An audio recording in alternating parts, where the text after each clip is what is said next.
Have you ever heard this? Eat leafy greens every day to prevent strokes. Or, a morning detox drink is great for heart health. Those pieces of advice sound perfectly reasonable. But what if I told you that the very things we think are the healthiest might silently be putting you at risk of a stroke? Imagine this. A peaceful morning. You're reading a story to your grandchild. Their eyes are still sparkling, their tiny hands still clinging tightly to yours. Suddenly, you can't speak. You can't lift your arm. Your vision fades. Your chest tightens. Everything around you goes dark. Sounds like a dramatic scene, but for many people over 60, this is real life. As a doctor specializing in brain health, I've seen far too many older adults careful with every pill, living clean, eating right collapse without warning, just minutes after waking up. Why does this happen? Aging isn't just about gray hair and wrinkles. It's an invisible shift happening inside the body. The liver processes toxins more slowly. Blood vessels become more fragile. The nervous system becomes more sensitive. And most importantly, the first 30 minutes after waking are the most vulnerable. Blood pressure swings, blood becomes thicker, hormones surge unpredictably. So if you think you've done everything to protect your health, you might still be missing the most critical factor: how you start your morning. In the next section, we'll uncover 5 everyday habits that seem harmless, but can quietly steal your memory, your balance, and even your life, especially if you're over 60. Every morning, as you open your eyes, something remarkable is happening inside your body. Your heart is beating slowly. Your blood pressure is stable. Your blood vessels are relaxed after a full night's rest. But at that exact moment, if you jump out of bed too quickly, you might be jolting your body in the harshest way possible. After age 60, the transition from rest to activity takes longer. Blood vessels become stiffer, and the heart doesn't pump as strongly as it once did. When you suddenly sit up, gravity pulls blood down into your legs, leaving your brain short on oxygen for those critical first few seconds. That's when you might feel lightheaded, off balance, or see stars, but often we brush it off. But those very moments when the brain is hungry for blood, even just briefly, can lay the foundation for a stroke. And if you have underlying conditions like high blood pressure, atrial fibrillation, or vascular disease, one rushed movement out of bed could be the last time you're fully aware of what's happening around you. I once treated Mrs. Dolores, 74 years old, a tidy, disciplined woman who exercised regularly. One morning, as usual, she got out of bed, but suddenly felt dizzy. Her legs buckled, and she fell, hitting her head on a dresser. An MRI later revealed mild brain ischemia. She had no idea that simply rising too quickly had placed her brain at serious risk. The good news: this is entirely preventable. Each morning, lie still for 1 minute. Breathe slowly. Then gently sit up and let your feet rest on the floor for another 30 seconds. Feel the ground beneath you before you stand. Take 2 extra minutes. Trade them for a safer day. Because sometimes the best thing you can give your brain isn't a pill, it's patience. You wake up, barely open your eyes, and already the smell of fresh coffee is drifting from the kitchen. That warm aroma fills your senses. Many people say, "I just can't function without my morning coffee." But if you're over 60, maybe it's time to ask, you're awake, but at what cost? After 7 to 8 hours of sleep, your body enters a state of mild dehydration. Not because you did anything wrong, but simply because breathing, sweating, and your metabolism gradually drain your water reserves overnight. At this moment, your blood becomes slightly thicker, circulation slows, and your blood pressure starts to rise to prepare your body for the day ahead. If you pour coffee into your system before pouring in water, you're essentially throwing fuel on the fire. Caffeine acts as a diuretic. It tells your body to flush out even more water. That makes your blood thicker, your heart work harder, and your already thirsty brain even more deprived of oxygen. Repeating this routine day after day creates the perfect storm for an early stroke. I once treated Mr. Raymond, 67 years old. Every morning he drank coffee on an empty stomach. Lately, he'd been getting mild headaches and a racing heartbeat afterward. Once he changed his routine, starting his day with a glass of warm water and waiting 20 minutes before having coffee, he noticed a huge difference. No more jitters, and he felt alert in a steadier, calmer way. The fix is simple, but most people don't do it. Right after waking up, drink a glass of warm water, about 8 to 10 ounces. If you like, you can add a slice of lemon or a pinch of sea salt to boost minerals. Then, after 15 to 20 minutes, enjoy your coffee or tea as a treat, not as a shock to your system. Water helps soften your bloodstream. Coffee can boost alertness, but only if your brain has enough hydration to welcome it. The alarm goes off. You open your eyes, still a bit groggy. A familiar thought runs through your mind. No need to rush to the bathroom. I'll just stay in bed a little longer. So you lie there, trying to enjoy the last bit of warmth under the covers, even though your bladder is quietly calling for attention. For younger people, this might not be a big deal, but after age 60, that small act of holding it in could actually trigger a sudden spike in blood pressure. When your bladder is full, especially after 6 to 8 hours of sleep, it's not just about holding water. It puts pressure on your autonomic nervous system, which in turn releases stress hormones. Your heart beats faster. Your blood vessels constrict. Your blood pressure can shoot up within minutes of waking. I once saw a patient, Mrs. Evelyn, age 72. She was generally healthy, with no major chronic conditions. One morning, she felt dizzy as she got out of bed and nearly fainted in the bathroom. Her blood pressure at that moment was over 180. After a thorough check, we found nothing alarming except for one habit. She always waited to use the bathroom until her granddaughter woke up, trying not to make noise. That pressure repeated every day was forcing her heart to work harder during the body's most vulnerable time, just after waking up.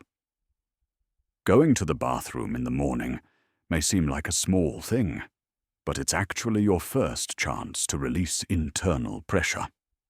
When you urinate, your autonomic nervous system relaxes, your heart rate slows, and your blood pressure becomes more stable. It's the body's way of resetting its rhythm after a long night. Don't wait until it's urgent to act, because sometimes the first thing you need to let go of in the morning is exactly what your bladder's been holding on to all night. You open your eyes, and the first thing your hand reaches for is your phone, maybe just to check the time. But then, without meaning to, you scroll through a few messages, emails, some breaking news. A video starts playing. A negative headline grabs your attention. A message leaves you unsettled. You haven't even gotten out of bed, haven't had a sip of water. Your brain is still half asleep, yet it's being pulled into a flood of information, moving at a speed and intensity that your morning mind isn't ready for. After age 60, the brain needs more time to boot up. Your blood is thicker.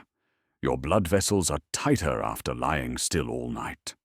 The bright screen, the sudden sounds, the stressful news, they don't just wake you up.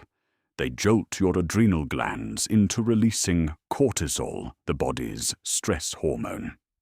As cortisol surges, your blood vessels constrict even more. Your heart rate spikes, and your blood pressure climbs, all while you're still lying in bed. I once treated Mr. Wallace, 70 years old. He loved staying up to date with financial news and had a habit of watching the markets as soon as he woke up. After a few months, he started experiencing mild morning headaches and a racing heart. When I suggested turning off screens for the first 30 minutes of the day, and instead spending 5 quiet minutes breathing deeply under the morning sun, his symptoms gradually disappeared. You don't need to give up your phone or TV completely.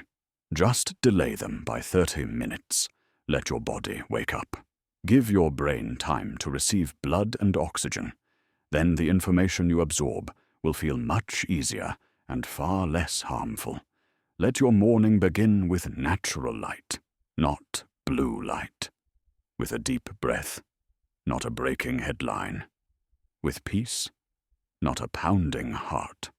You wake up and don't feel hungry. You tell yourself, "I'll eat later." Then you get busy watching the grandkids, watering the plants, checking emails, sipping coffee. And before you know it, it's almost noon, and you're grabbing a quick bite just to get by. It seems harmless, but after age 60, skipping breakfast or delaying it too long is a quiet way of weakening your brain and heart, day after day. During sleep, your body naturally fasts for 8 to 10 hours. Your blood sugar is low. Insulin is at rest. Your brain is operating on minimal fuel.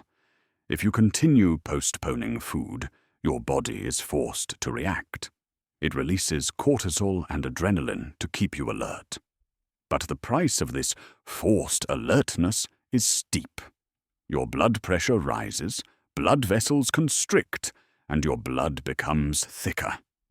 A younger body might bounce back, but for older adults, the brain and heart aren't as resilient. Each morning spent without proper energy is another day you're risking memory, heart rhythm, and even your life. I once worked with Mrs. Lillian, age 68. She was very health conscious and followed a skip breakfast to detox routine. One night, she collapsed in the bathroom due to low blood pressure. When we looked back that morning, she had only drunk a green smoothie with a magnesium supplement. Not harmful, but missing the foundational energy her body needed. Breakfast doesn't have to be big, just balanced. A slice of whole grain toast, a few soaked almonds, half a banana. That's enough to jumpstart circulation, stabilize blood sugar, and wake up your brain. Don't let your brain start the day in a deficit, because when the brain is hungry, it won't speak up right away. But over time, it may begin to forget even who you are. After age 60, good health no longer comes from big overhauls. It comes from the small things repeated every single day. Rising too quickly out of bed, a cup of coffee on an empty, dehydrated stomach, delaying that first bathroom trip, a blinding phone screen the moment you open your eyes, a breakfast pushed all the way to noon. Each one seems harmless, but over the years, these tiny habits, like quiet drops of water, can wear down fragile blood vessels, exhaust an already hard-working heart, and slowly dull a once sharp memory. The good news is, your body still has the power to recover. Whether you're in your 60s, 70s, or beyond your brain, is still listening to how you treat it every morning, and it only takes a few right choices to start your day. Rise slowly, drink water before coffee. Use the bathroom when you need to. Breathe before checking your messages. Eat a little something before your day begins. These aren't health rituals. They're small acts of kindness you give yourself each morning. Because the right morning doesn't just help you live longer. It helps you live clearer, lighter, and more awake to love the people around you, deeply and fully. If you've stayed with me this far, I believe you're not just watching a health video. You're truly listening to your body. You're beginning to understand. A stroke doesn't arrive like a giant storm. It builds from tiny ripples repeated day after day, each time you neglect yourself in the morning. You're like millions of others who once believed that what feels natural must always be safe. That waking up late is harmless. That skipping breakfast is fine, you'll eat later. That morning news helps you stay informed. But after 60, every small habit becomes a quiet test for your brain and your heart. I'm not here to warn you to slow down. I'm here to say your brain doesn't need you to do more. It just needs you to do things at the right time. So, tomorrow morning, when you wake up, will you choose to rise slowly or still rush out of bed? Will you drink a glass of water or go straight to your coffee? Will you eat a simple slice of toast or wait until noon and grab something on the go? Just choose one thing to do differently, only one. And let that be the start of a kinder morning routine for your brain. Because healthy aging doesn't come from extremes. It comes from self-awareness. If something in this video spoke to you, I invite you to share one small change you'll make starting tomorrow morning. You can type, "I'll drink water before coffee." Or, "I won't check my phone the moment I wake up." Those small words might inspire someone else, and they might also become your promise to yourself. Leave a comment below, I'll read everyone. And if you found this video helpful, don't forget to like, subscribe, and share it with someone you care about.